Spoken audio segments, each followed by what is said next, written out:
ieu nuju sasalaman kayak orang dongengkeunnya Pangeran Kornea teh pananganan anu kenca anu katuhunannya pengantaris Beren korupsi teh nya tadi urangnya beren aya waragat keur jalan dipengkolkeun ka imah aya keneh cigana mah di urangnya nya. Assalamualaikum warahmatullahi wabarakatuh. Sampurasun wilujeng tepang deui sareng Mang Ai channel. Mugia wargi Mang Ai sadayana di mana we ayana sehat walafiat salalawasna. lagi ieu teh jalan Cinunuk dina sabagianana pos weh anu dibangun ku Dendels Herman Willem Dendels baheula ngadamel jalan ieu gitunya para wargi macet para wargi lah di dieu mah Para wargi sadayana dina pintonan video ayeuna Mang Ai bade madarkeun sasakala cadas pangeran. Upami nyarioskeun cadas pangeran urang teu leupas tina dua tokoh nyaeta Pangeran Kornel nu kasohor sareng Dendels Gubernur Jenderal Dendels penguasa Hindia Belanda mangsa harita. Mang Ai bade ngadugikeun atawi ngabahas saha atuh ari Pangeran Kornel teh terasa hade atuh Dendels teh naon wae nu dilakukeun atau digawean ku Pangeran aku Gubernur Dendels teh salajengna kumaha sih cadas pangeran teh dugi ka dipasianami cadas pangeran saterasna beureunan aya kacarios-carios Dendels kapayuna. Ari Pangeran Kornel teh nyaeta salah sawios turunan ti Prabu Geusan Ulun, mantena lahir di tahun 1762, diistrenan tahun 1780 hiji.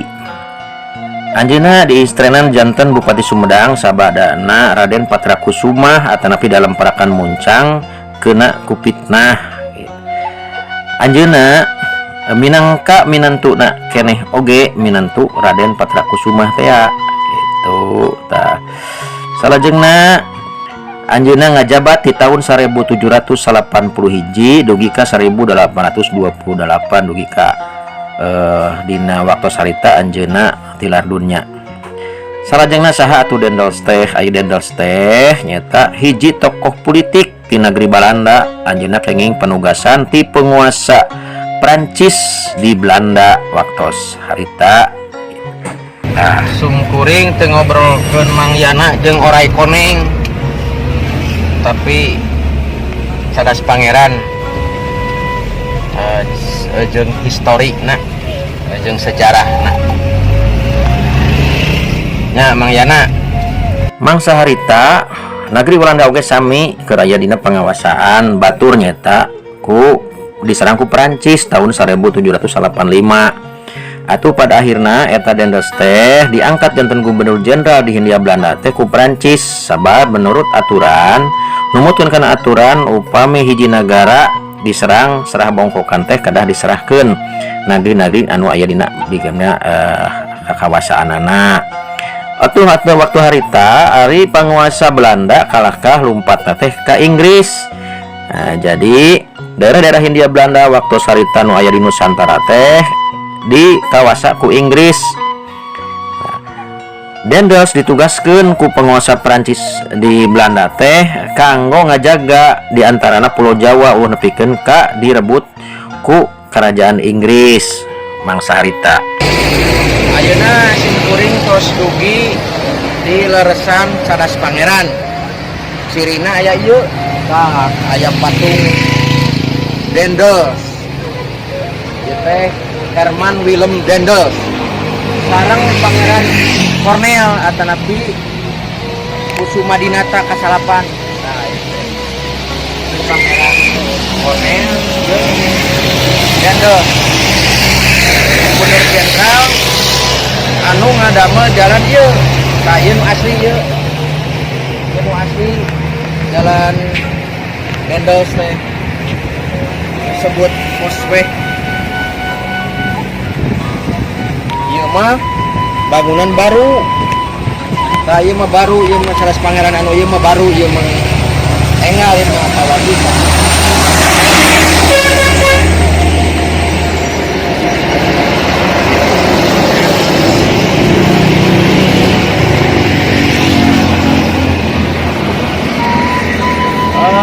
Ya nuju sasalaman kayak orang dongengkeunnya Pangeran Kornea teh pananganan anu kenca anu katuhunannya pengen keris. Kayak dongengannya urang serahkeun. Tah ieu wargi jalan nu asli kayak ngabangun Dendels mah. Nah, anu lebak mah itu anu teo mah eta teh kayak ngadamel ayeuna.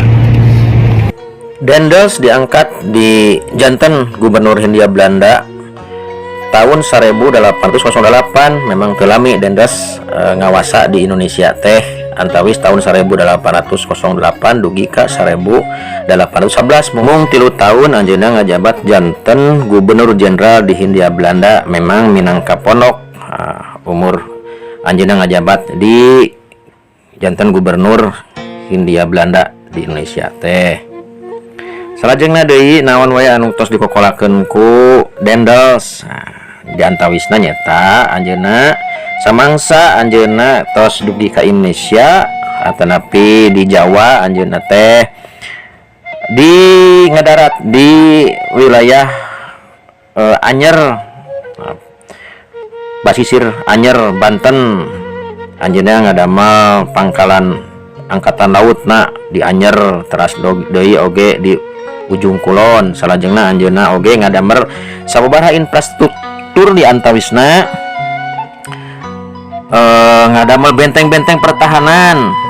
Di antawisna aya di Jakarta sareng di Surabaya. Salajengna anjeunna oge ngadamel sistem ekonomi sareng sistem administrasi ya.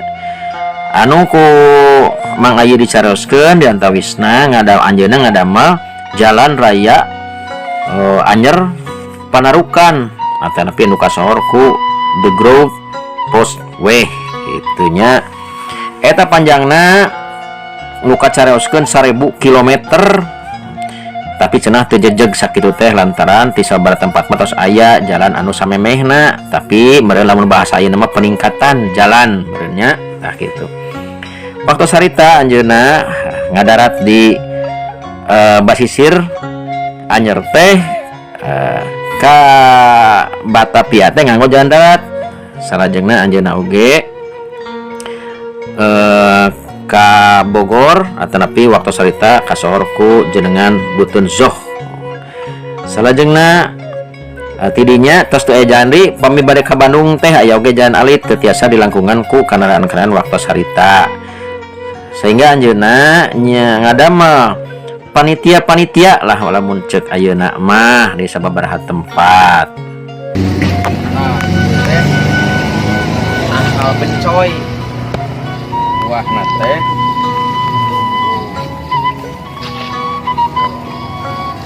sejak kieu tuh kawas kieu di Bandung mah tos langki bencoy teh hari rasana mah haseum we kitunya.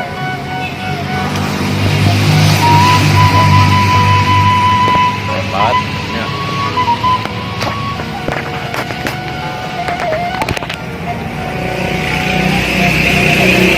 Kita dino dibahas lan Kornel teh saha apa?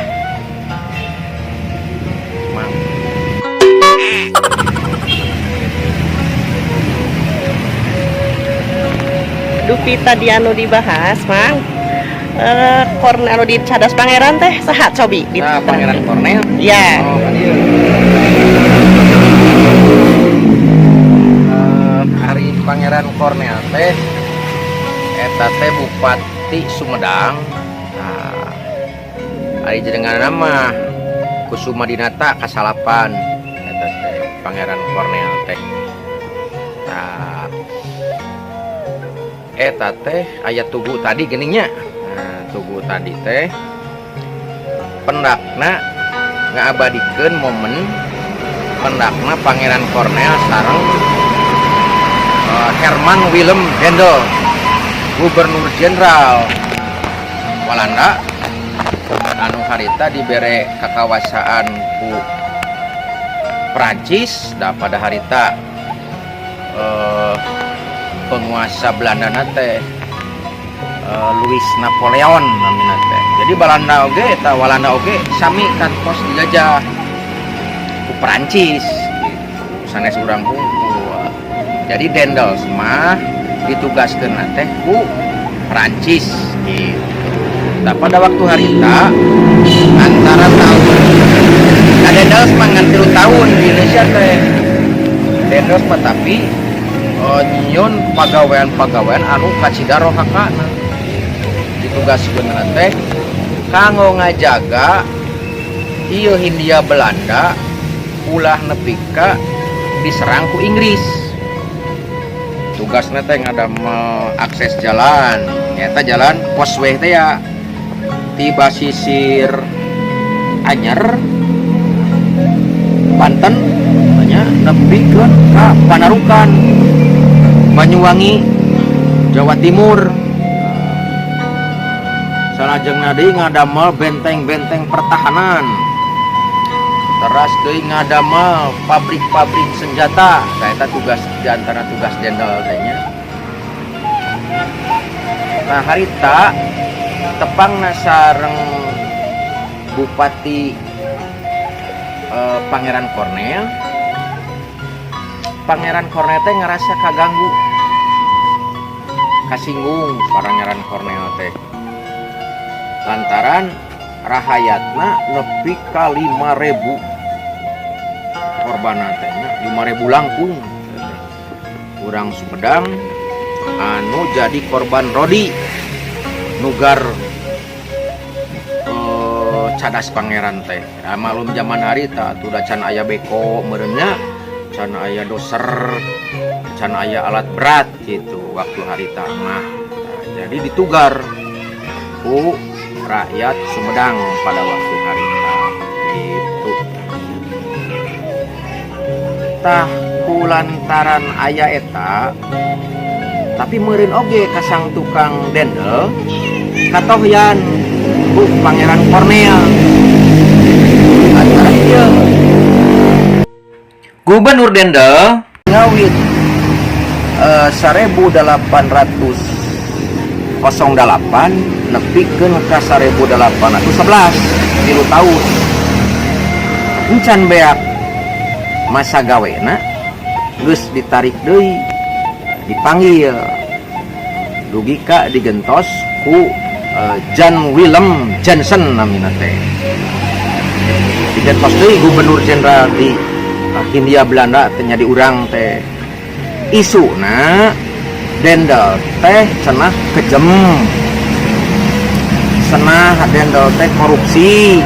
Nah, meureun katohyan ku Pangeran Cornel yen ngawangun di Hindia Belanda teh make biaya, tapi kanyataanna dirodikeun dikerja paksakeun teu make biaya itu meureun. Jadi nyesel tak Pangeran Cornel teh. Jadi pendakna teh kieu we. Masalah anu make panangan kiwa bari ieu nyekel keris. Lambang nama dek ngalawan kaula ka anjeun sabab anjeun geus berlaku teu adil ka rakyat kaula. Itu meureun kira-kira lah Pangeran Cornel teh. Tah Gubernur Willem Dendels teh eta teh loba pisan gawena gitu. Di antaranya eta ngadamel posway teh anu ngalintas anu muntas di kota Bandung ya, di Anyer dugikeun ka Jakarta daerah Bekasi, Tangerang nengkol ka urang teras deui asup nembe nu ku urang di salusur eta jalan teh jalan posway duluna teh tapi jalan pos gitu. Tah teras naon deui nya karena perkawis Dendels mah teh kasohor pisan Dendels teh nya. Tah kitu wargi sadayana sampai urang tos ninggal kumaha aya tugu paringetan gitu tah tadi oge pan kita jalan cagak nu kahandap mah jalan baru, jalan enggal, nu kaluhur jalan beubel gitu. Tah eta sakelumit sejarah dina Pangeran Kornel tepang sareng Dendels itu beren korupsi teh nya tadi urangnya beren aya waragat keur jalan dipengkolkeun ka imah aya keneh cigana mah di urang nya tapi duka saha walau alam eta tang deui nya da eta tangka bencoy gitu tangki nya Dendel manggil sabaraha bupati khususna bupati anu bakal kaliwatan ku proyekna Dendel kanggo ngokolakeun proyek ambisius Jen Dendel teh diantawisna neraskeun jalan ti Bogor anu pada waktu harita mah nembe dugi ka Megamendung ti Megamendung ka dieu mah jalanna alit ti Megamendung dibagi sababaraha section namun bahasa ayeuna mah diantawisna ti Megamendung ka Cianjur, ti Cianjur ka Raja Mandala, ti Raja Mandala teras ka Bandung, ti Bandung teras ka Cileunyi, teras ka Parakan Muncang, ti Parakan Muncang ka Sumedang. Tah, section eta dibagi ku sabaraha panitia. Ti Raja Mandala ka Bandung ngalangkungan Cimahi, teras di tengah kota Bandungna Jalan Ahmadiani, Jalan Merdeka, Ujung Berung, Cibiru, Cileunyi, teras mengkol ka Parakan Muncang, teras ka Tanjung Sari. Tah janten anu ti Cileunyi ka Jatinangor mah eta minangka enggal kitu nya, anu heubeul mah anu jalan Posweh mah nyata anu ti jalan Parakan Muncang, teras ka Tanjung Sari, teras ka arah Cadas Pangeran. Waktu sarita proyek jalan eureun lantaran jeung hareupan Gunung Cadas anu sakitu teuas jeung gede na Burian ngarendeng jeung alun-alun aya Masjid Agung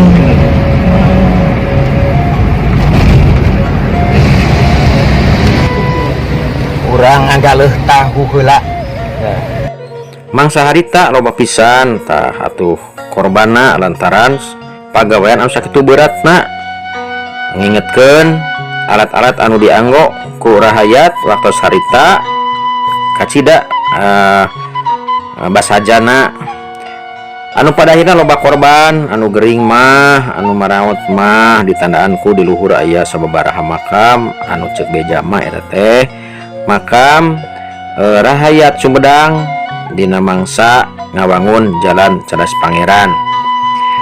Waktu harita atuh katohian atau nepi katangen ku Pangeran Kornel teh tentu bulegok congeang Bulegok congeang Asek. Nah itu aya toko Pak Komar tuh.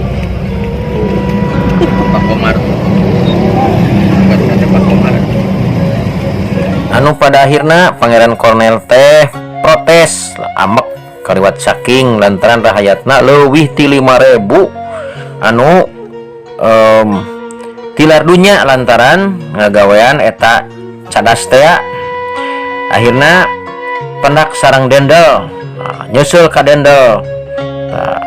Waktu tepang sarang Dendel dicarioskeun Dendel ngasongkeun panangan anu katuhu ngajak sasalaman tapi kulantaran amek jeung keuheul eta Pangeran Kusuma Dinata nampanan ku leungku panangan tiwana bari panangan anu katuhuna mah keukeuh we nyepengan keris kitu. Ta eta riwayat diantawisna tepangna Dendel sareng Pangeran Kornel.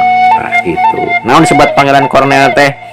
Lantaran eta Pangeran Kornel teh waktu ngajabat janten gubernur teh parigel pisan dina ngokolakeun keamanan wanian pisan. Ieu mah jalan anu enggal sanes posweh aya mah ngalangkung ka handap. Ya. Ditandaan ku diantarana mareuman sabaraha kekacauan anu aya di wewengkon Sumedang jeung wilayah Priangan. Nah eta teh dipasihan we penghargaan ku pemerintah Hindia Belanda ku bahasa kolonial ngan katompernakeun kulantaran leta Sunda teh jadi Kornel.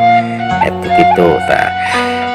Anu pada akhirnya kulantaran Pangeran Kornel teh protes kaliwat saking Dendels teh nyaruyuan we akhirna mah nugaskeun perwira militerna waktu sarita kanggo nugar ku alat-alat militer. Nyetan witina sewaktu sarita Kolonel Zong anu di pasien tugas khusus keur nugar Gunung Cadas teh anu akhirna mah eta teh carios eta teh jadi lambang keur wewengkon eta di pasihan ngaran Cadas Pangeran. Mung sakitu panginten sasakalana Cadas Pangeran di pasihan jenengan Cadas Pangeran teh seueur pisan perkawis Dendel oge seueur carios anu tiasa diguar ku urang khususna dina ngabangun jalan The Growth Postway atau nepi jalan pos teh eta kapayun urang guar anu langkung paos anu langkung detail deui gitunya. Tah ayeuna eta Cadas Pangeran teh hiji waktos mah kulantaran tos aya pembangunan tol Cisumdawu mungkin kapayun bakal didamel lokasi wisata sejarah boh wisata alam anu kacida endahna ku pamantas setempat. Mugian udah diharap para nonoman oge katarik kanggo ngaguar sejarah-sejarah bangsa khususnya di wilayah Sunda kanggo kabanggaan kanggo kareueus urang sadayana kitu tah. Dugi ka dieu panginten video Mang Ayi mudah-mudahan jantan hiburan ampun paralun kasadayana teu kumawantun sok bilih ti jali keuteuk ti sodat teta hapunten luhur saur bahe carek sok bilih aya anu kabadug harigu kadupak dada kasundul kalbu si hapuntena mugia janten hiburan wae ieu mah mung sakadar obrolan anu ngalap barokah anu ngalap kamanfaatan mudah-mudahan carios ieu dialap manfaatna nyaeta semangat perjuanganana ti para karuhun urang sadayana. Atuh teu hilap Mang Ayi nyuhunkeun rojongan di subscribe sareng di share gitunya supados video-video Mang Ayi kapayun tiasa langkung berkualitas. Tah kitu wargi sadayana sakali deui Mang Ayi nganuhunkeun ka sadayana pihak anu ngiring ngakolakkeun dina ieu tirangtos kapayun disambung deui. Wassalamualaikum warahmatullahi wabarakatuh. Sampurasun rahayu.